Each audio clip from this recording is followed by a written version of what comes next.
Premier League leaders Chelsea are chasing a club record 12th straight win against Bournemouth later on Monday. The Blues are 6 points clear of Liverpool at the top, but will be without the league's leading scorer Diego Costa and midfielder N'Golo Kante due to suspension.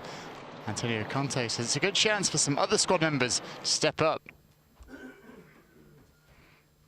And this is a good test for us because we play this game without two players very important for our team. And for this reason, I think it's important to this test to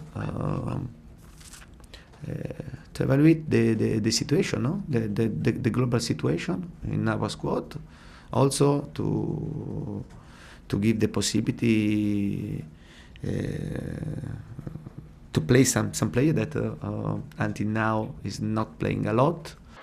Belgium striker Michy Batshuayi is one of those players with a point to prove and could come in for his first Premier League start. David Moyes returns to Old Trafford as visiting boss for the first time since his departure from Manchester United later on Monday, while Pep Guardiola gets his first taste of Boxing Day football as Manchester City travel to the Premier League's bottom side, Hull. Arsenal look to end a run of back-to-back defeats as they play host to West Brom. Well, that's what we are ready for a fight, and we want to respond. I think in 20 games we lost the last 2, but our quality has been consistent since the start of the season, and we want to respond in a strong way and in a determined way. I think everybody's focused to do that.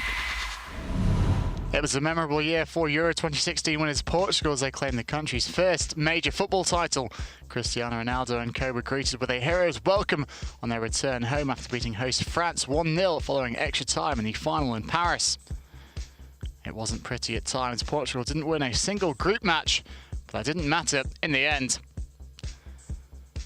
Portugal arrived in France with limited expectations, despite a successful but unspectacular qualifying campaign. Two-time winners France kicked off the tournament at the Stade de France with a 2-1 victory over Romania. Fans flocked to the Eiffel Tower as the anticipation built. The security forces were on red alert, though, in the wake of the November 15 terror attacks on the French capital. While those worst fears were avoided, there was still trouble among fans as rival supporters clashed, most notably in Marseille, both before and after the England-Russia game. Several were hurt as trouble enveloped the southern French city, while several countries were also fined for fans' behaviour elsewhere. Those incidents aside, there was plenty of goodwill and no shortage of passion on display as fans made the trip from all over the continent to watch their respective teams. Iceland made their finals debut one to remember, and for more than just the Viking thunderclap as well, as the tiny island nation stunned England in the last 16. Holder Spain was sent tumbling by Italy, but the Azzurri then fell to Germany on penalties in the quarters. Antoine Griezmann fired France past Germany in the semis, while Portugal's route to the final was far from straightforward. A 1-1 draw in their opener with Iceland was followed by a goalless draw with Austria, as Ronaldo missed a late penalty. They scraped through after drawing 3-3 with Hungary, and Ricardo Quaresma's extra-time winner then saw off Croatia. Portugal beat Poland on penalties before Ronaldo got the better of club teammate Gareth Bale and Wales to reach the final. Injury ended Ronaldo's final prematurely, with Eder emerging as the unlikely start.